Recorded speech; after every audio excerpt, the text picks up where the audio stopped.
بسم الله الرحمن الرحيم الحمد لله رب العالمين والصلاة والسلام على الحبيب المصطفى أبي القاسم محمد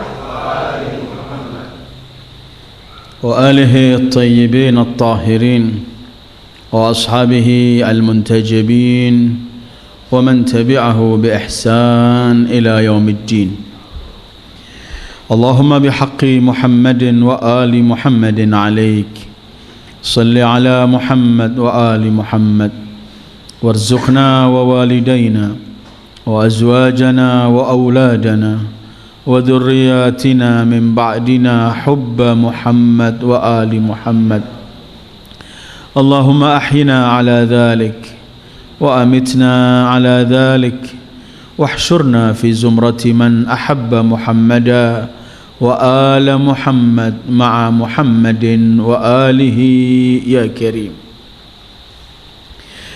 أعوذ بالله من الشيطان الرجيم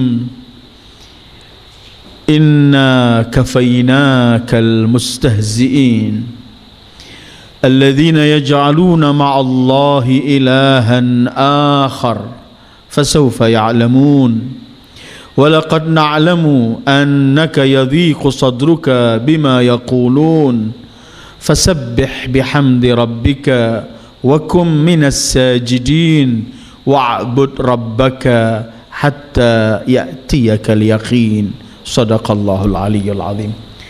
Ayyuhal ikhwah, assalamualaikum warahmatullahi wabarakatuh.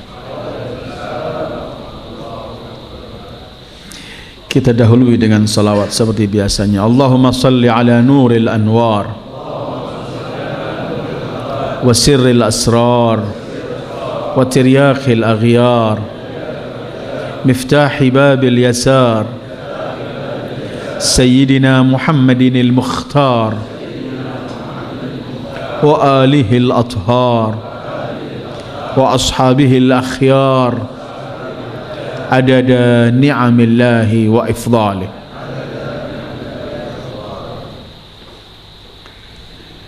Kita masih dalam suasana bulan Rabiul Awal, bulan di mana seluruh umat Islam menyambut hari kelahiran Sayyidil Wujudi Muhammad sallallahu alaihi wa alihi.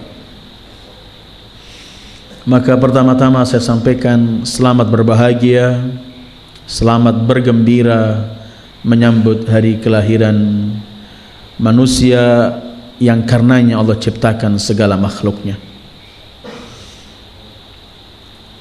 2 tahun yang lalu pernah kita bahas berkaitan dengan firman Allah, fabidzalika qul bifadlillah wa birahmatihi fabidzalika falyafrahu.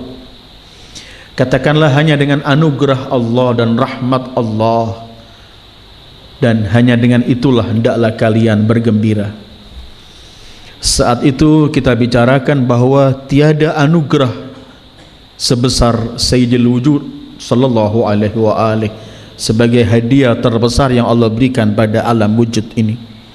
Tiada rahmat sebesar rahmat Sayyidil Wujud sallallahu alaihi wa alihi, karena beliau adalah simbol rahmat Allah dan pemikul rahmat Allah. Wa ma arsalnaka illa rahmatan lil alamin. Karena itu yang paling layak untuk bergembira adalah ketika kita menyambut semua yang berkaitan dengan Sayyidil Wujudi Muhammad sallallahu alaihi wa alihi di hari-hari gembira beliau. Hari kelahiran beliau adalah hari yang merubah keadaan alam manusia dan selain manusianya. Karena jagat ini sebenarnya menantikan kelahiran beliau. Karena itu kemudian kita lihat seluruh umat Islam di seluruh penjuru dunia dengan cara mereka masing-masing selalu mengadakan peringatan, acara demi menyambut hari kelahiran beliau. Acara yang diadakan itu adalah hal-hal yang ingin mengajak kembali umat agar mengenal siapa nabinya. Bukan acara-acara yang diadakan kemudian di acara itu dilanggar ketentuan-ketentuan syariat Rasulullah sallallahu alaihi wasallam. Karena menyambut kelahiran beliau dengan acara melanggar syariat beliau berarti bukan menyambut tapi menjadikan beliau sedih dengan acara itu. Tetapi menyambut hari kelahiran beliau dengan mendekatkan diri pada Allah, membaca ayat-ayat Allah, bertasbih, bertahmid, bersalawat, kemudian mengenalkan kembali siapa kebesaran dan keagungan mengenai biografi beliau sallallahu alaihi wasallam, agar kemudian dijadikan sebagai uswatun hasanah dalam kehidupan kita, maka itu adalah memperingati secara yang diizinkan oleh Allah dan kemudian akan memberikan kegembiraan kepada Sayyidil Wujudi Muhammad sallallahu alaihi wasallam.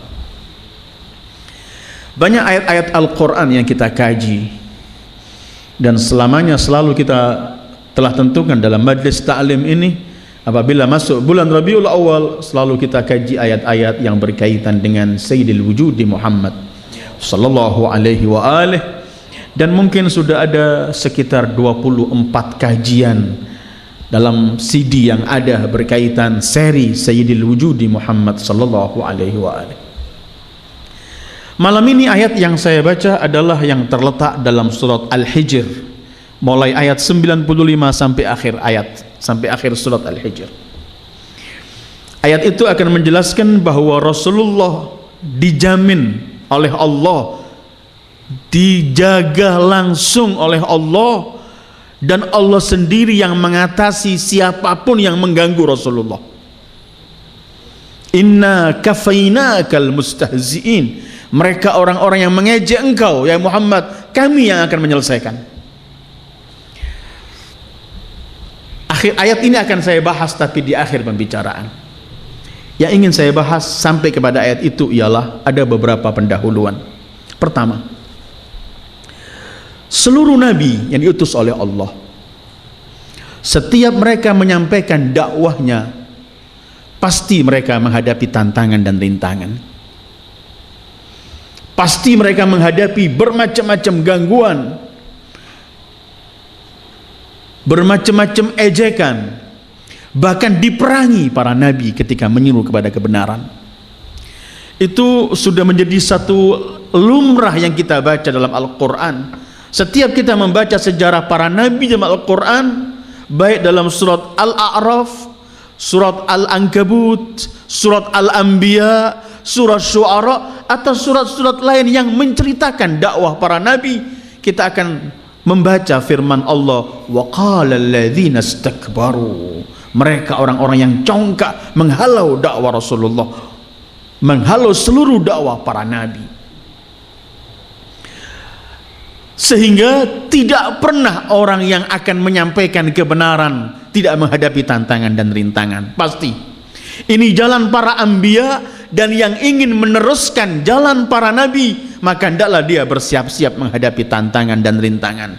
Karena dakwah bukan berjalan di atas karpet merah, tapi berjalan di atas duri. Tapi itu jalan para nabi. Apabila orang sukses di tempat itu, maka mereka akan bersama para anbiya kelak dibangkitkan oleh Allah.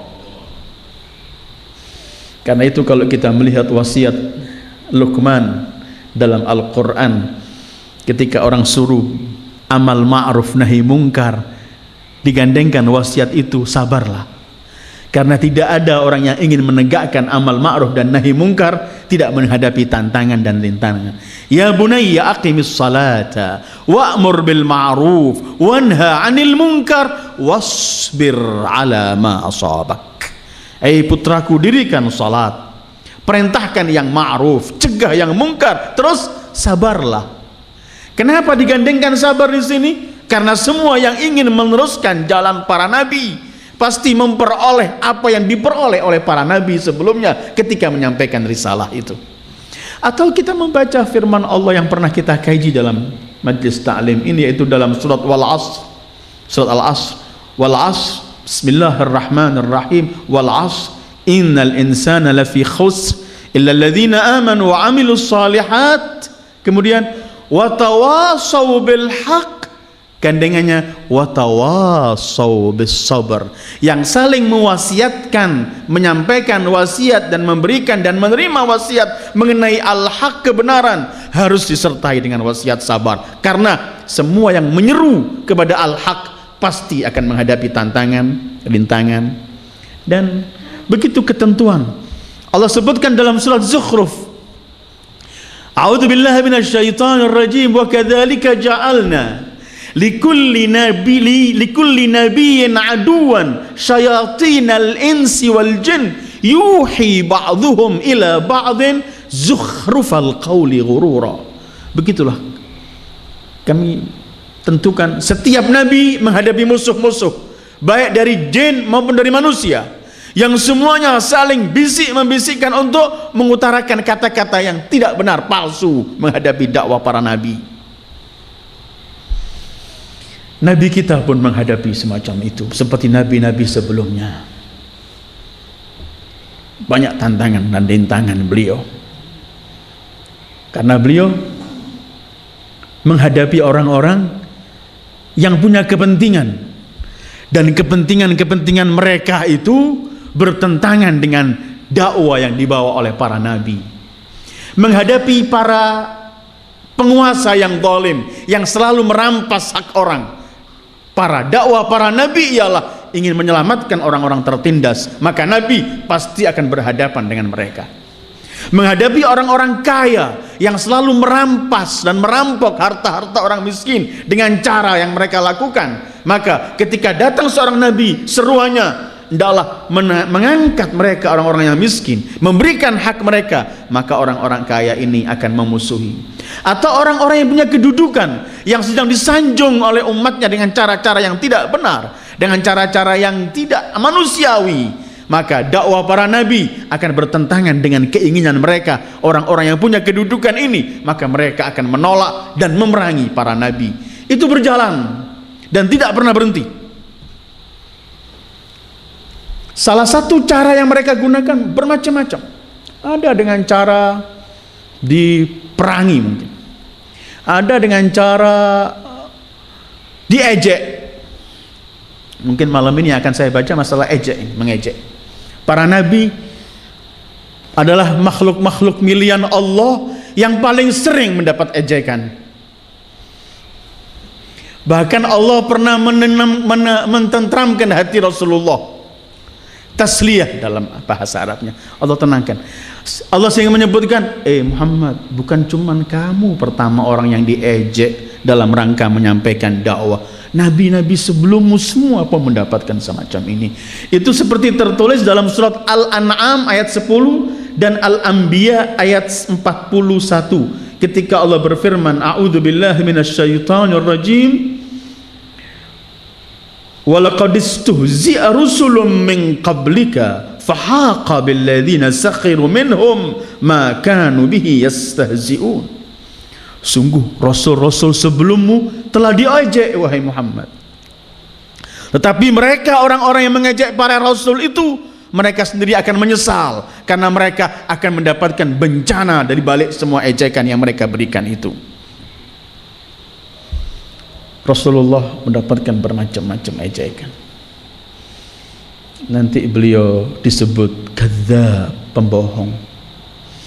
Nanti beliau disebut sahir, tukang sihir.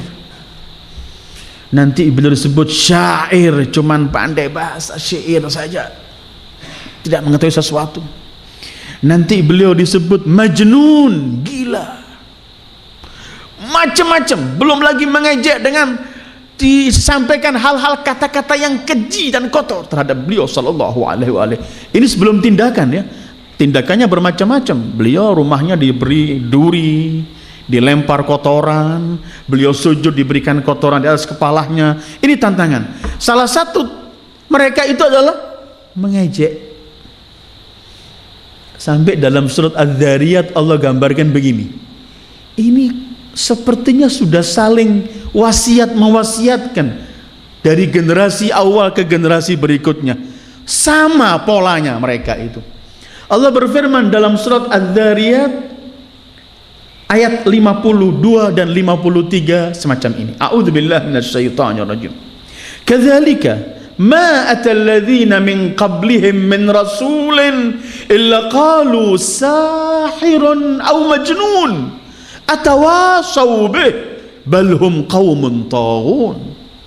Beginilah kata Allah, tidak pernah datang kepada mereka rasul-rasul, tidak pernah datang kepada mereka setiap umat ini seorang rasul, kecuali mereka berkata sahir, ini tukang sihir, au majnun, ini orang gila. 52, 53-nya Allah memberikan pertanyaan dengan secara ingkar. Atawasaw bih, apakah ini saling wasiat mewasiatkan? Kok sama polanya? Atawasaw bih, apakah generasi yang awal mewasiatkan kepada generasi berikutnya? Kalau ada seorang rasul harus mereka berkata sahirun au majnun atawasaw bih. Tapi mereka bertemu dengan generasi sebelumnya, mereka tidak mendapatkan wasiat dari generasi berikutnya. Tapi Allah mengakhiri ayatnya atawasaw bih bal hum qaumun taghun, mereka adalah umat dan bangsa yang melampaui batas. Kebencian, kebatilan terhadap hak, kebodohan mengenal kebenaran dan hak, itu menyebabkan orang melakukan hal semacam ini. Bukan ada saling wasiat, tetapi sama-sama benci melihat kebenaran, sama-sama tidak mengenal arti kebenaran dan tidak mau kenal. Ada orang nggak kenal bisa dikenalkan, ada orang tidak tahu bisa diberitahu, tapi ada orang tidak mau tahu. Bahkan mereka berkata seperti yang terjadi pada zaman Rasulullah ketika datang orang dari Madinah ke Mekah menemui tokoh Mekah, orang-orang jahiliyah. Mereka orang Madinah berkata, kita sedang ada peperangan, kita mulai damai, kalian penghuni kota suci, tolonglah pergi ke Madinah agak damaikan kita. Kata Rabi'ah di Mekah, kami sedang sibuk menghadapi seorang yang ruwet di tempat kita. Apa yang terjadi? Ada seorang mengaku nabi yang menyalahkan semua berhala kita, menyalahkan cara datuk nenek moyang kita. Katanya dia seorang nabi. Kata orang orang Yathrib, orang Madinah ini, kami dulu di Madinah sering orang Yahudi berkata nanti akan muncul seorang nabi akhir zaman di Mekah. Mungkin ini. Kata si jahiliyah itu, kalau kamu mau pergi ke Mekah, iya. Kalau kamu mau pergi ke Ka'bah, kata si orang dari Madinah, iya, saya datang musim haji, saya mau kamu jangan sampai ketemu dengan Muhammad. Kenapa? Pasti kamu tersihir. Caranya kamu tutup dengan kapas supaya kamu nggak mendengarkan apa yang dikatakan oleh Muhammad. Tahu tidak mau, tidak mau tahu, bukan kepingin tahu. Kan kita sering mengatakan jangan baca buku ini, nanti kamu terpengaruh. Jangan deketi hal-hal semacam ini, berbahaya. Padahal kita diperintahkan oleh Islam sebagai ciri orang berakal. Mungkin suatu saat bisa kita kaji tanda-tanda orang berakal dalam Al-Quran, khususnya kalimat ulul albab yang ada 16 kali Allah sebut dalam Al-Quran. Salah satu tanda orang yang berakal menurut Al-Quran ialah yang berani mendengarkan semua kemudian menyaring sendiri. Alladzina yastami'una al-qawla fayattabi'una ahsanah ulaika alladzina hadahumullah wa ulaika hum ulul albab. Orang yang berakal itu berani mendengarkan segala sesuatu, berani membaca segala sesuatu, tetapi dia punya prinsip yattabi'una ahsanah, dia akan menyaring, dia ikuti yang terbaik, yang lainnya dibuang. Susu tidak keluar air susu enggak tercampur dengan kotoran terdulu, membaini farthin wadamin labanan khalisan lisyaribin. Terkeluarnya susu itu kelewatnya adalah antara kotoran dan darah, keluarlah susu. Kalau ingin kita bisa melek melihat ke depan, bisa luas pengetahuan kita, baca segala sesuatu, tapi tetap punya prinsip mengikuti yang terbaik, yattabi'una sana. Tapi dulu tuh tutup telingamu. Dalam satu riwayat sampai dia pergi ke Ka'bah ditutup telinganya. Kalau nggak salah nama orang itu Zakwan dari Madinah, ditutup. Ditutup, dia keliling Ka'bah, lihat Rasulullah sedang duduk di Hijr. dengan Imam Ali, beberapa orang. Dia lihat wajahnya, oh ini Muhammad. Dia tanya seorang, ini Muhammad. Tawaf kedua dia berpikir, masa aku pergi Mekah, sebentar lagi aku kembali ke Madinah, di Mekah terjadi sesuatu yang dahsyat, nanti aku kalau pulang Madinah orang tanya aku nggak tahu, aib, tercela aku. Lebih baik aku buang ini, aku dengarkan siapa dia. Dia buang, dia datang, Muhammad, apa sebenarnya yang kamu ajak ini? Rasulullah membacakan ayat-ayat Al-Quran. Kata orang itu, kami dulu sudah dengar kalau akan ada nabi diutus oleh Allah di Makkah dan hijrahnya di kota Madinah. Mudah-mudahan engkau itu adalah wahai Muhammad, maka dengarkanlah, asyhadu an la ilaha illallah wa annaka ya Muhammad Rasulullah. Masuk Islam. Kemudian ia berkata, kemarilah ke Madinah, kami akan persiapkan kedatangan engkau di Madinah wahai Muhammad sallallahu alaihi wa alihi. Karena itu hak itu jangan dilarang, tambah jadi. Orang kalau dilarang tambah ingin tahu. Zakwan ini dilarang, jangan mendengarkan, kasih kapas, kasih semuanya, tambah dia penasaran ingin mendengarkan. Karena itu cara dakwah, jangan memaksa orang, jangan melarang orang. Orang dipaksa lari, orang dilarang malah ingin tahu. Dakwah dengan cara yang diajarkan oleh Sayyidul Wujud, ud'u ila sabili rabbika bil hikmati wal mau'izatil hasanah. Atawasau bih, penyakitnya sama kata Allah. Apakah saling wasiat? Setiap datang membawa kebenaran, sahir, majnun. Kadzalika ma atal ladzina min qablihim min rasulin illa qalu sahirun aw majnun. Atawasau bih bal hum qaumun taghun. Urusannya bukan saling wasiat, mereka melampaui batas. Yang terjadi ini melampaui batas. Orang kalau sudah melampaui batas, sudah tidak lagi menggunakan akal warasnya, emosinya digunakan untuk sampai pada kepentingan dia berani meninggalkan segala cara, walaupun dia tahu cara ini jelek, tapi dia tutup mata, yang penting dia sukses. Anggapan dia sukses. Itu orang melampaui batas. Salah satu cara itu adalah mengejek. Dan kalau urusan ejek mengejek ini, para anbiya paling sering mendengar. Bukan cuma untuk para nabi itu, para pengikut anbiya pun mendapatkan ejekan. Dulu pernah kita baca di awal-awal berapa tahun yang lalu, di awal kita kaji surat Al-Baqarah, bagaimana orang-orang munafik. Wa idza laqul ladzina amanu qalu amanna wa idza khalau ila syayatinihim qalu inna ma'akum innama nahnu mustahzi'un Allahu yastahzi'u bihim ila akhir ayat wa yamudduhum fi tughyanihim ila akhir ayat. Mereka orang-orang munafikin kalau bertemu orang-orang mukmin, mereka berkata, kami sama seperti kalian, kami beriman. Wa idza laqul ladzina amanu qalu amanna. Kalau ketemu orang-orang yang beriman, kami pun beriman seperti kalian. Wa idza khalau ila syayatinihim, kalau mereka kembali pada benggolan-benggolan mereka, pembesar-pembesar mereka, mereka berkata, enggak, kami tetap bersama kalian. Kami cuma mengejek mereka itu para pengikut Muhammad. Subhanallah, Allah mengatakan, innama nahnu mustahzi'un. Mereka berkata, kami cuma mengejek. Allah enggak berfirman, al-mu'minuna yastahzi'una bihim. Nanti kaum mukminin akan mengejek kalian, tidak. Tapi Allah tidak rela kalau orang-orang pengikut para nabi yang setia diejek. Karena itu Allah sendiri yang menjawab, Allahu yastahzi'u bihim. Allah akan kembalikan ejekan mereka kepada mereka sendiri. Kalau ini untuk para kaum mukminin, para pengikut Rasulullah, apalagi pada Rasulullah sendiri, maka ayat yang saya baca tadi kita akan berhenti nanti. Inna kafainakal mustahzi'in. Sebenarnya ejek mengejek itu ialah senjatanya orang yang frustasi, senjatanya orang yang nggak mampu menghadapi yang harus dia hadapi. Orang kalau memiliki kemampuan nggak bakal menggunakan ejekan, tapi dia akan adu argumen, dia akan adu dalil, dia akan mengungkapkan apa yang saya miliki, ini argumennya.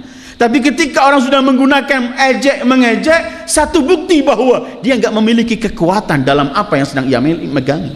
Karena itu musuh para anbiya, mereka cuma bisanya mengejek. apalagi mengejek dengan cara-cara yang tidak benar, mengejek dengan cara mencelah ciptaan Allah. Masalah kamu ini hitam, kamu ini ciptaan Allah, kamu tinggi, kamu pendek, kamu belang, kamu hal-hal semacam itu.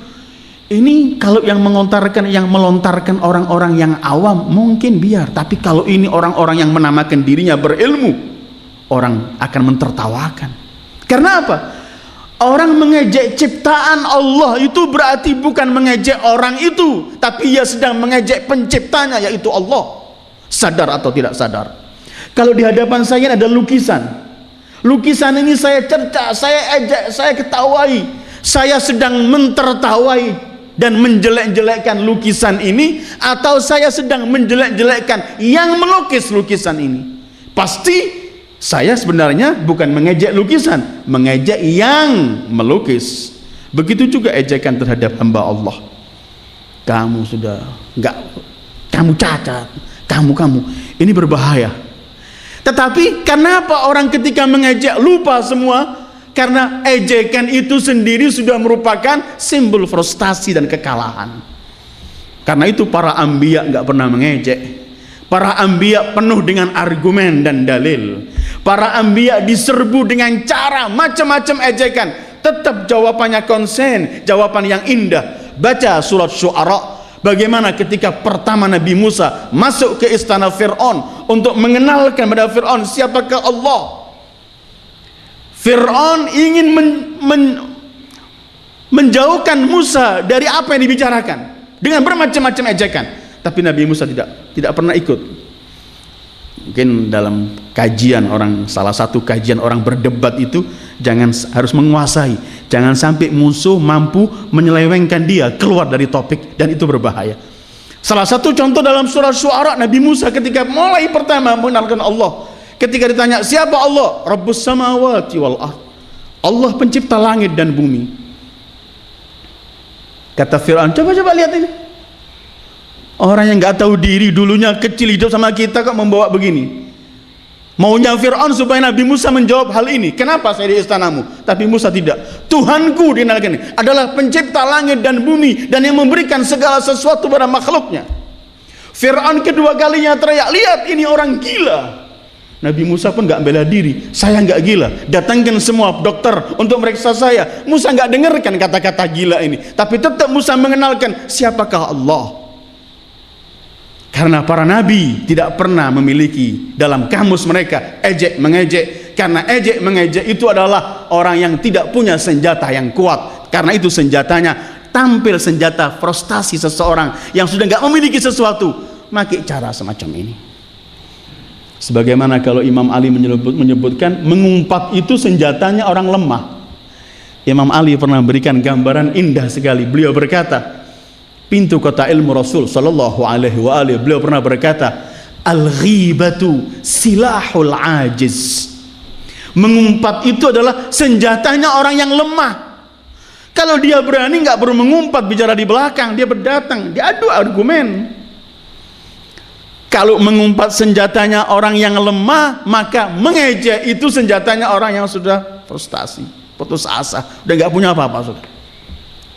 Karena itu bagi yang meneruskan jalan para nabi, jangan mau dipancing oleh ejekan dengan ejekan. Biar berlalu ejekan itu. Kalau kita mau menjawab, tetap menjawab sebagaimana para nabi mengajarkan kita, menjawab dengan dalil yang baik, dengan argumen yang kuat. Dan itulah karena apa? Al-haq tidak pernah kurang dalil. Karena itu tidak perlu menggunakan hal-hal yang tidak indah, apalagi ejek mengejek. Para nabi mendapatkan ejekan demi ejekan, tetapi Rasul tidak pernah menjawab ejekan demi ejekan itu. Memang Rasulullah terpukul hatinya dengan ejekan, terpukul. Nanti yang ayat akan saya baca. Yadhiqu sadruka bima yaqulun.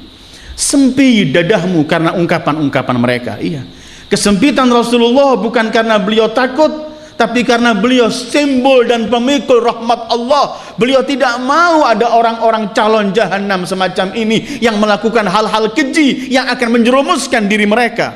Itu Rasulullah, sedih Rasulullah. Kan pernah kita bahas Rasulullah ini puncak rahmatnya ialah sampai menghadapi orang yang menolak ini beliau masih kesian. La'allaka baqi'un nafsaka an la yakunu mu'minin, kata Allah. Kamu akan membinasakan dirimu karena mereka enggak beriman. Fala tadhhab nafsuka alaihim hasarat, kata Allah. Jangan biarkan dirimu dalam kesedihan wahai Muhammad. Allah menegur dia. Beliau sallallahu alaihi wa alihi. Tadi karena apa? Karena beliau ingin orang ini semua menerima. Rasul diejek. Bermacam-macam ejekan. Ayat tapi yang akan kita baca sekarang ini, siapa saja orang yang mengejek Rasul yang amat terkenal dalam sejarah ditulis. Dan apa yang diajarkan Allah setelah Allah menjamin aku yang menyelesaikan semua mereka. Inna kafainakal mustahzin, kami yang mencukupi kamu, kamu tenang Muhammad, semua ini kami hadapi.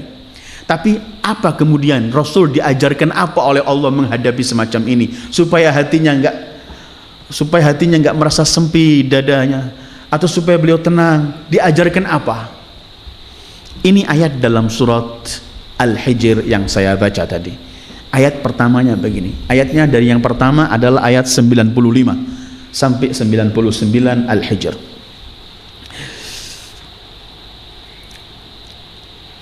Kalau 94-nya ialah Rasul mulai diperintahkan dakwah dengan terang-terangan.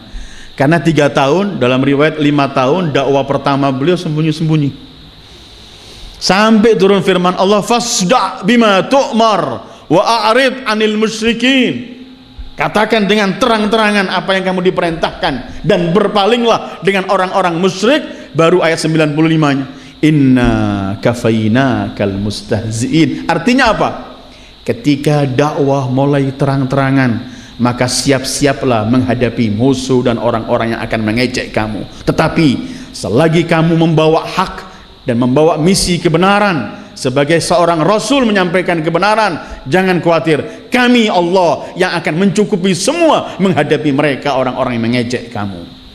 Fasda' bima tu'mar wa a'rid 'anil musyrikin. Baru inna kafainakal mustahziin. Apa artinya kafaina? Kami yang mencukupi, kamu enggak ikut. Seperti Allah, banyak ayat-ayat Al-Quran yang Allah memberikan kepada Rasulullah, kalau orang berpaling darimu, kalau orang meninggalkan kamu, tenang kamu bersamaku. Kalau sudah bersama Allah selesai. Fa in tawallau, kalau semua orang ini berpaling semuanya meninggalkan kamu, faqul hasbiyallah alaihi tawakkalt. Kalau semua orang berpaling, cukup katakanlah hasbiyallah, cukup bagiku Allah. Orang kalau sudah bersama Allah, siapa lagi yang ditakuti? Orang kalau tidak bersama Allah, hatta bayangannya ia akan takuti, bayangannya sendiri. Fa in tawallahu faqul hasbiyallah. Ini ayatnya, inna kafainakal mustahziin. Kami yang mencukupi engkau wahai pribadi mulia Sayyidil Wujud Muhammad menghadapi mustahziin, orang-orang yang mengejek kamu. Biasanya masih digunakan bahasa Bangil itu orang-orang yang menghazak kamu. Dari kalimat ini hazak, dari kalimat bahasa Arab mustahziun, istihza. Riwayat menuliskan begini, ayyuhal ikhwah, ada 5, dalam satu riwayat ada 6 orang yang paling banyak mengejek dan mengganggu Rasulullah. Dalam riwayat Imam Ja'far as-Shadiq meriwayatkan dari ayahnya sampai dari Imam Ali bin Abi Thalib, beliau menyebutkan ada 5. Ini orang-orang benggolan, ketua-ketua yang mengejek Rasulullah dan mengganggu salat dakwahnya. Pertama mereka adalah Al-Walid ibn al-Mughirah. Kedua Al-As ibn Wa'il. Dalam salah satu riwayat, As ini yang berkata kepada Rasulullah, kamu abtar, kamu terputus, gak punya keturunan. Sampai turun firman Allah, inna a'tainakal kautsar fasalli li rabbika wanhar inna syani'aka, yang mencaci engkau huwal abtar, dia yang terputus. Saya ulangi, Al-Walid ibn al-Mughirah, Al-As ibn Wa'il as-Suhami, Al-Aswad ibn al-Muttalib bukan Abdul Muttalib ya, Ibnul Muttalib. Ketiga Al-Aswad, keempat Al-Aswad ibn Abdi Yaghuth. Kelima Al-Harth atau disebut Al-Harith ibn Talatilah Al-Khuzai. Walid bin Mughirah, As bin Wa'il, Al-Aswad ibn Al-Muttalib, kedua Al-Aswad ibn Abdi Yaghuth, kedua Al-Harth atau Al-Harith ibn Talatilah Al-Khuzai. Ini yang paling mengganggu 5 orang ini, penggolannya. Tapi berhadapan dengan Allah langsung mereka. Karena Allah berfirman, "Inna kafainak." Kami yang menekel semua untuk menghadapi orang 5 ini. Imam Ja'far tadi meriwayatkan dari ayahnya dari Imam Ali, setelah menyebut 5 orang ini, beliau mengatakan mereka semua mati dalam keadaan yang keji. Dalam satu riwayat matinya 5 ini sehari dalam saat yang sama. Riwayat yang lain tidak, karena yang satu mendapat doa, akan saya ceritakan. Yang satu mendapat doa, maka yang 4 sama, yang satu terakhir. Tapi sudah kena doa Rasulullah sallallahu alaihi wasallam. Inna kafainakal mustahzi'in. Jangan ada orang mengejek kekasih Allah. Allah enggak bakal berhenti diam. Seperti yang mengatakan Rasulullah, abtar turun, inna syani'aka huwal abtar. Tapi manusia ini a'tainakal kautsar.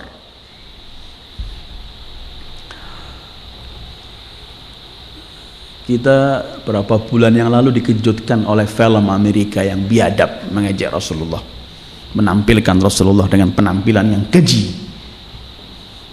Dunia Islam bangun. Sebelumnya kita mendengar film fitnah yang dibuat oleh salah satu anggota dewan orang di Belanda. Sebelumnya lagi kita mendengarkan karikatur dari Denmark yang menjelaskan. Sebelumnya lagi kita mendengarkan Salman Rushdie dengan ayat-ayat setannya.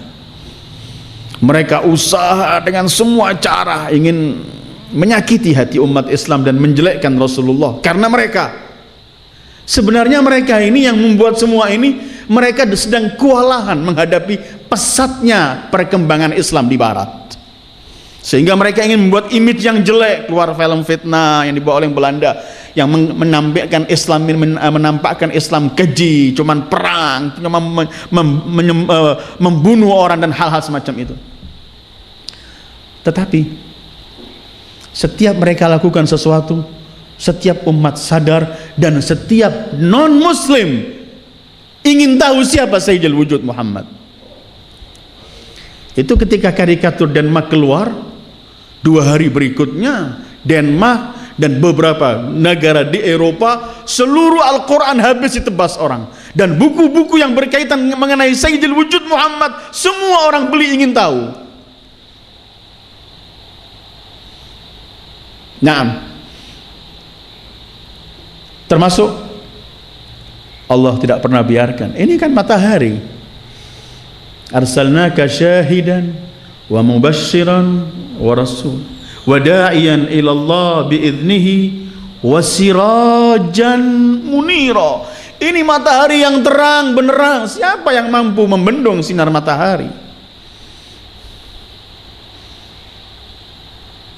5 orang ini termasuk orang-orang yang mengganggu Rasulullah dengan cara-cara yang amat-amat keji. Kenapa mereka semua ini? Urusannya balhum qaumun taghun, orang-orang yang ingin menjaga kedudukannya. Walid bin Mughirah dengan kekayaannya, As bin Wa'il dan semuanya ingin tidak mau diutak-utik kedudukannya ini.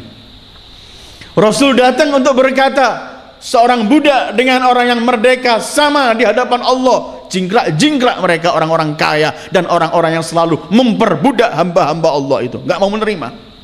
Rasul datang untuk berkata, jangan mengambil hak orang lain dengan cara riba. Apapun, orang jahiliyah sedang gila riba, diperangi Rasulullah. Dan sampai hari ini orang menolak kebenaran itu adalah karena urusannya pribadi, kebanyakan golongan, partai, politik, urusan politik. Coba kita kaji malam ini sebagaimana yang Allah janjikan, kami yang akan menyelesaikan mereka orang-orang ini. Ini riwayat dari Al-Imam As-Sadiq, dari ayahnya, dari Al-Imam Ali bin Abi Thalib.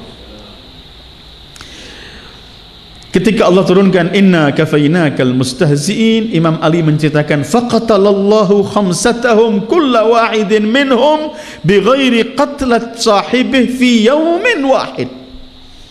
Allah bunuh mereka semua di hari yang sama dan masing-masing cara matinya berbeda. Al-Walid ibn Mughirah pertama.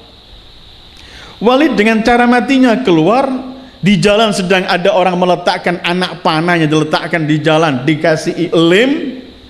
Tahu-tahu oleh Walid diinjak, masuk kena urat yang disebut irqul haya yang langsung mematikan.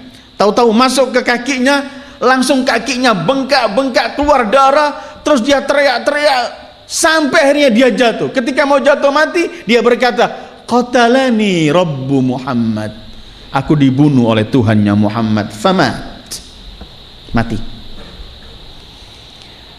Dan kadang Allah itu ingin menampakkan orang yang congkak itu dibunuh dengan cara yang biasa, ringan. Katanya dulu Namrud cuma dengan nyamuk masuk ke otaknya dan habis dia. Dengan hal-hal semacam itu Allah ingin menampakkan kehinaan mereka, sehingga cara matinya pun cara mati hal yang sepele. Ini Walid ibn Mughirah kena anak panah, dia injak masuk ke kakinya, menyerip semua penyakit. Langsung di saat itu ketika mati dia berkata, qatalani Rabbu Muhammad, aku dibunuh oleh Tuhan Muhammad. Halak.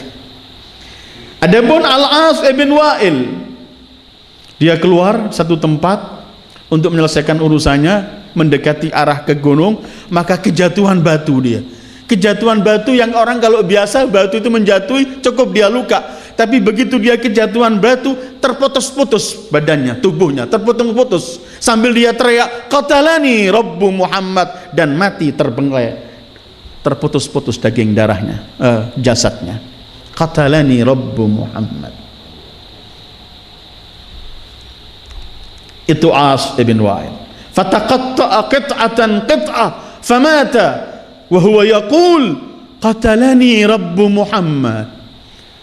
Dia pecah berkeping-keping badannya, terus dia mati. Ketika mati dia teriak, aku dibunuh oleh Tuhan Muhammad. Ammal Aswad ibn Abdi Yaghuth, kata Imam Ali. Yang ketiga, Aswad ibn Abdi Yaghuth, dia keluar ingin menjemput anaknya Zam'ah. Anaknya akan datang dari luar kota, dia keluar dengan budaknya jemput, kemudian menunggu di bawah pohon. Maka datang Jibril, kepalanya dibenturkan ke pohon itu. Dia teriak-teriak berkata kepada budaknya, halo aku dengan orang ini, halo aku, selamatkan aku dari orang ini. Kata budaknya, gila kamu, nggak ada orang, kamu sendiri yang gila, kamu tatapkan kepalamu, benturkan kepalamu di pohon, tidak ada orang ini. Dia nggak nampak Jibril. Sampai dalam semacam itu, sampai dia jatuh, dia teriak qatalani Rabbu Muhammad, aku dibunuh oleh Tuhan Muhammad. Jibril langsung yang melakukan. Ammal Aswad ibnul Muttalib, yang keempat ini, Rasul pernah mendoakan, mendoakan kehancuran dengan dua. Rasul minta pada Allah agar Aswad ibnul Muttalib dibutakan matanya dan dia dijadikan orang gila karena kehilangan anaknya. Maka spontan dalam keadaan buta dan anaknya pun wafat. Kemudian dia gila merintihi anaknya. Dan akhirnya dia juga dalam kondisi semacam itu mati dengan berkata, qatalani Rabbu Muhammad, aku dibunuh oleh Tuhan Muhammad. Ammal Harith atau Al-Harth, dalam beberapa buku disebut Harth, sebabun Harith ibn Talatilah Al-Khazai, dia di musim panas yang dahsyat dan ada angin samum, dan saat itu sangat-sangat angin yang sangat panas sekali. Dia keluar menyelesaikan urusannya, tahu-tahu dia kena samum, kena apa, debu dan semuanya, berubah wajahnya jadi negro. Asbaha habasyian, gelap. Setelah ia selesai kembali ke rumahnya, dia teriak, "Anal Harith." Kata keluarganya, "Kamu pembohong." Anak istrinya teriak, "Bukan, kamu pembohong." Dia teriak, "Aku Haris." Keluarganya nggak percaya, dibunuh oleh keluarganya. Karena ini bukan Haris, bukan begini wajahnya. Ketika mau dibunuh dan ketika mau mati, dia teriak, "Qatalani Rabbu Muhammad. Inna kafainakal mustahzi'in." Jangan bermain dengan Sayyidil Wujudi Muhammad, kekasih Allah. Kenapa mendapat pembelaan dari Allah? Karena beliau utusan Allah dan sedang mendapat tugas untuk menyampaikan kebenaran. Maka orang yang menyampaikan kebenaran harus mengikuti Sayyidil Wujudi Muhammad, harus meyakini pasti Allah membela dia. Kapan? Serahkan kepada Allah, pasti Allah membela. Mustahil orang menegakkan kebenaran Allah biarkan, enggak, mustahil. Kalau ada orang kerja dengan seseorang, mustahil dia merasa aman, pasti saya mendapatkan bantuan dari yang saya kerja untuknya, pasti. Sekarang aja lagi sibuk kan dunia ini, ada yang namanya asuransi kesehatan, setiap perusahaan segala macam. Orang yang bekerja untuk dia ketika dalam kesulitan dijamin oleh perusahaannya. Masakah orang bekerja untuk Allah menegakkan kebenaran nggak mendapatkan jaminan dari Allah? Mustahil, wa rabbil Ka'bah, mustahil. Cuma masalahnya kapan? Jangan pernah tanya, kerja, laksanakan perintah dan tugas Allah, kemudian serahkan apa yang Allah berikan, itu yang terbaik. Tapi yakini pasti Allah nggak bakal mensia-siakan. Paling ringannya, ada satu riwayat yang pernah saya sampaikan pada antum di tempat ini. Rasul pernah menceritakan nanti di hari kiamat ini ada seseorang ketika menghadapi mizan tempat dengan kondisi dia takut karena dia tahu amal solehnya sangat sedikit. Tahu-tahu dia melihat ada diletakkan satu kertas kecil di tempat timbangannya, menjadi berat amal solehnya sehingga dia heran. Rasul menceritakan, "Ya Allah, aku sangat tahu apa yang saya lakukan. Seingatku tidak ada semua amal perbuatanku kecuali aku telah lihat hasilnya di sini. Tapi yang satu ini apa? Menyebabkan amalku menjadi berat timbangannya." Rasul cerita, Allah berjawab atas para malaikatnya, "Ini adalah catatan tuduhan-tuduhan orang yang dilontarkan kepadamu sementara kamu nggak melakukan hal itu, dan ini catatannya untuk memberatkan timbanganmu di hari kiamat." Nggak ada yang balas di hadapan Allah, semua ada hitungannya. Inna kafainakal mustahzi'in, lima-limanya hancur. Itu dalam riwayat Imam Ali. Riwayat yang lain, salah satu di antara mereka itu yaitu Al-Aswad ibn Yaghuth, yang tadi disebutkan Aswad bin Yaghuth itu adalah yang ditatapkan oleh Jibril kepalanya. Riwayat lain dia makan ikan yang asin. Setelah makan dia malihan asin, dia teriak, dia dahaga. Dia minta minum, dikasih air, tetap dia teriak dahaga sampai lepas perutnya, hancur dan mati sambil teriak, "Qatalani Rabbu Muhammad." Aku dimatikan atau dibunuh oleh Tuhan Muhammad sallallahu alaihi wasallam. Tetapi sepertinya Rasulullah pun ada tugas dari Allah. Memang kami menyelamatkan kamu, menjaga semua kamu. Menghadapi orang-orang yang mengejek kamu, tenang, kami menyelesaikan. Tapi Rasulullah menghadapi ejek semua ini, ketika hati beliau juga sedih, merasa sempit dadahnya, beliau dianjurkan oleh Allah ada beberapa hal, beberapa perintah yang harus beliau lakukan. Sehingga perintah ini menyebabkan bantuan Allah datang kepadanya. Perintah ini menyebabkan hati lebih tenang menghadapi apapun. Ayatnya saya teruskan. Inna kafainakal mustahzi'in alladzina yaj'aluna ma'allahi ilahan akhara fasawfa ya'lamun. Salah satu sifat orang-orang yang mengejek Rasulullah di zaman itu ialah mereka yang menyekutukan Allah. Lima-lima ini yang menyekutukan Allah, yang musyrikin, enggak mengenal Allah, menjadikan Hubal, Lata dan semuanya Tuhan. Terus apa firman Allah berikutnya? Walaqad na'lamu, kami sungguh maha mengetahui, annaka yadhiku sadruka bima yaqulun, bahwa hatimu mulai agak merasa sempit dengan apa yang mereka katakan. Sedih Rasulullah, manusia. Tapi tadi itu kesedihannya karena ada orang bakal sengsara, enggak menerima dakwah beliau. Na'lamu annaka yadhiku sadruk, dhaqa, sempit, yadhiku sadruka.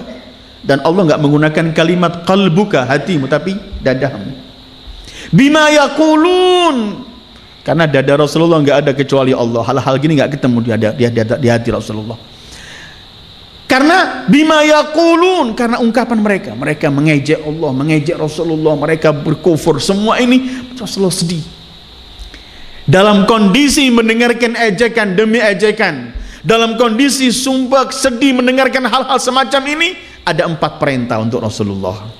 Dan ini yang harus dilakukan oleh setiap yang meneruskan dakwah Rasulullah. Kalau mendapatkan ejekan dan semuanya, harus 4 hal ini dipraktekkan supaya menjadi tentram, tenang, dan menanti Allah akan memberikan pertolongannya. Apa perintah Allah itu? Fasabbih bihamdi rabbika wa kum minas sajidin wa'bud rabbaka hatta ya'tiyakal yaqin. Ada 4 perintah. Ada tasbih, ada tahmid, ada sujud, ada ibadah sampai mati. Fasabbih, sucikan Allah. Jangan sampai masuk di benak kita, kenapa Allah biarkan kita berdakwah? Bukankah kita dalam kebenaran? Kenapa Allah biarkan musuh-musuh? Ini jangan sampai ada. Sucikan Allah dari hal-hal semacam itu. Pasrahkan kepada Allah, karena Allah harus suci dari semua sifat-sifat yang enggak sempurna. Fasabbih, kemudian bihamdi rabbik, terus mujilah Allah, puji Allah, sucikan Allah, subhanallah, dan pujilah Allah, alhamdulillah rabbil alamin. Kenapa? Hubungannya apa ya Allah? Diejek, hati sedih, tapi obatnya ini tasbih, tahmid, sujud, ibadah. Karena hal-hal ini cukup menenteramkan hati, sehingga kapanpun datang kemenangan, pertolongan, kita tidak akan sibuk. Karena apa? Hati telah tentram. Saya bersama Allah. Maha suci Allah meninggalkan hambanya yang benar. Maha suci Allah akan melakukan sesuatu bukan pada tempatnya. Maha suci Allah keliru timing dan waktunya enggak tepat. Maha suci Allah, dan syukur kepada Allah karena aku masih dipilih oleh Allah untuk tetap berdiri tegak di jalan para nabi dan di jalan kebenaran. Ini perlu tahmid dan perlu tasbih. Itu sudah menjadikan hati tentram. Dan kita perlu ini.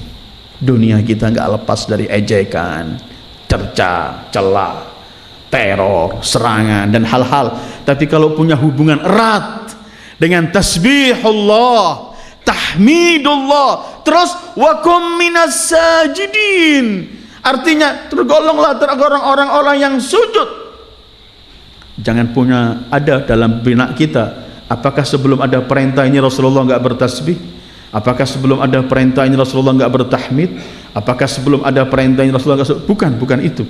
Tapi Allah ingin menjelaskan, ini beliau sudah lakukan, tapi Allah jelaskan bahwa cara inna kafainakal mustahziin, kamu harus melakukan hal semacam ini. Tasbih, Rasulullah orang yang paling bertasbih pada Allah. Setiap saat, entah berapa kali beliau bertasbih.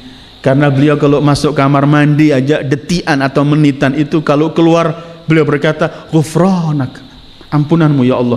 Mungkin di tempat yang keji tadi itu saya enggak menyampaikan sesuatu. Berapa detik di tempat itu beliau sallallahu alaihi wasallam.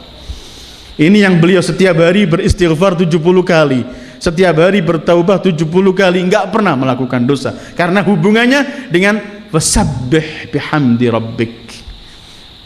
Terus wakum minas sajidin, ya Allah. Semua yang ingin menyelesaikan masalahnya ada 2. Kita baca dalam surat Al-Alaq termasuk ini. Wasjud waqtarib. Sujud, nampakkan kehinaan, kedinaan kita di hadapan yang maha-maha semuanya. bahwa saya hina di hadapan Allah yang maha mulia, maha kaya, maha kuat, maha semuanya, dan mustahil yang maha-maha ini meninggalkan hambanya yang sedang sujud bersembah kepadanya. Wasjud, sujud. Ini punya hubungan bawah. Karena itu sujud itu termasuk ibadah yang paling sehingga yang paling besar nilainya, sehingga ketika Rasulullah menawarkan sesuatu kepada pembantunya yang selalu mengambilkan air wudhu, Rasulullah itu kan gak pernah melupakan jasa orang. Orang ini selalu mengambilkan air wudhu, berkhidmat. Suatu hari dipanggil, kamu mintalah sesuatu padaku. Minta apa kamu? Orang ini begitu ditawari Rasulullah yang nawari. Seluruh kekayaan langit dan bumi ada di tangan beliau. Kalau beliau mau jadikan kerikil-kerikil kota Mekah jadi berlian, jadi. Rasulullah berkata, kamu minta apa? Mintalah. Dia berkata, iya ya Rasulullah, tapi nanti akan aku sampaikan. Dia pulang ke rumahnya, dia pikir, apa yang ku minta ini? Minta emas, minta uang, semua itu akan saya tinggalkan atau meninggalkan saya. Dipikir-pikir, besok dia datang. Rasulullah sambil senyum, gimana? Apa yang kamu minta? Aku telah pikir-pikir ya Rasulullah, coba kalau aku minta urusan dunia bakal terbatas. Apa yang kamu minta? Kata orang ini, aku minta menjadi kawanmu di surga. Gak nanggung permintaannya. Bukan cuma minta surga, as'alu murafaqataka fil jannah. Rasulullah begitu mendengarkan permintaan yang dahsyat ini, beliau memandang orang wajah ini. Kemudian beliau gak menolak, gak mengiyakan, tapi beliau sudah menawarkan, pasti beliau akan memberi. Tapi kemudian beliau berkata, fa'inni ala kathratis sujud. Kalau itu permintaanmu, bantulah aku, tolonglah aku, perbanyaklah sujud. Sujud, sujud. Orang tambah banyak sujud pada Allah, tambah selesai urusannya. Tenang, dia sedang menghadap kepada yang maha semua yang sujud. Fasabbih bihamdi rabbik wa kum minas sajidin. Terus wa'bud rabbaka hatta ya'tiyakal yaqin. Sembah Tuhanmu sampai kamu wafat, mati. Al-yaqin di sini mati. Yakin itu disebut dalam Al-Quran, bahasa Al-Quran, mati disebut yakin. Karena orang bisa meragukan sesuatu di dunia ini, tapi nggak bisa meragukan kematian. Siapa yang bisa meragukan kematian? Setiap saat kita lihat orang mati dari keluarga kita. Jadi artinya sembahlah sampai kamu wafat, datang ajalmu. Ini kita harus menolak. Ada orang-orang kelompok-kelompok sufi yang keliru. Sembahlah Tuhanmu sampai kamu mendapatkan keyakinan. Artinya kalau sudah yakin, nggak perlu lagi menyembah Allah. Mengambil ayat ini keliru besar. Pertama, ayat ini artinya al-yakin al-maut. Kedua, ayat ini untuk siapa? Ayat ini pertama untuk Sayyidil Wujudi Muhammad. Pernahkah orang meragukan keyakinan Rasulullah? Tapi pertanyaannya, pernahkah Rasulullah meninggalkan ibadah sampai wafat beliau ibadah? Berarti ibadah hatta ya'tiyakal yakin, bukan urusan arti yakin tapi arti kematian. Ada 4 yang diperintahkan oleh Allah sebagai bekal menghadapi ejekan, tantangan dan semua ini untuk menerima kemudian tentara dan bantuan dari Allah, yaitu tasbih, mensucikan Allah, tahmid, memuji Allah, memperbanyak sujud di hadapan Allah, khususnya di malam-malam sebelum menjelang fajar, di hari-hari sahur, dan beribadah dalam seluruh aspek kehidupan kita. Jadi ibadah ini kalau sampai sampai mati, berarti ibadah ini bukan cuma sholat, umrah, haji dan haj macam itu. Artinya seluruh aktivitas kita yang kita lakukan sesuai dengan syariat Allah yang diperintahkan oleh Allah, ketika kita lakukan untuk Allah, nggak melanggar ketentuan Allah, maka itu ibadah apapun. Seperti yang pernah saya sampaikan di sini, ketika Rasulullah bersabda, al-ibadatu sab'una juz'an wa afdaluha talabul halal. Ibadah itu ada 70 bagian. Yang terbaik adalah mencari nafkah yang halal. Keluar masuk pasar ibadah. Bukan cuma di masjid ibadah, bukan cuma di majlis ta'lim ibadah, tapi seluruh aktivitas kita adalah, Allah berfirman, wa'bud rabbak. Jadikan seluruh kehidupanmu dalam bentuk ibadah. Kapan? Sampai kapan? hatta ya'tiyakal yaqin, sampai datang Israel menyabut roh. Yang kita kaji malam ini adalah Allah menjamin kekasihnya Sayyidil Wujudi Muhammad untuk yang menyelesaikan semua yang mengganggu beliau. Sebagaimana ayat-ayat yang pernah kita kaji, bagaimana Allah enggak pernah meninggalkan Rasulullah. Seperti yang kita pernah kaji dalam surat Ad-Duha, ma wadda'aka rabbuka wa ma qala. Allah enggak pernah meninggalkan engkau, dan semacam itu Allah tidak akan membiarkan orang-orang yang mengejek Rasulullah tetap langgeng, tapi Allah akan hancurkan mereka. Karena itu Allah tentramkan hati beliau dengan firman-Nya, inna kafainakal mustahzi'in. Entah itu Walid bin Mughirah, As bin Wa'il, Aswad ibn Abdi Yaghuth, Aswad ibn Al-Muttalib, atau terakhir adalah Al-Khuzai, yaitu bin Talatila Al-Khuzai, semua dihabiskan. Harith ibn Talatila Al-Khuzai, dan siapapun yang mengejek Rasulullah akan berhadapan dengan Sayyidil Wujud Muhammad. Wa sallallahu ala khairi khalqi Muhammad wa alihi ajma'in. Wassalamu alaikum warahmatullahi wabarakatuh.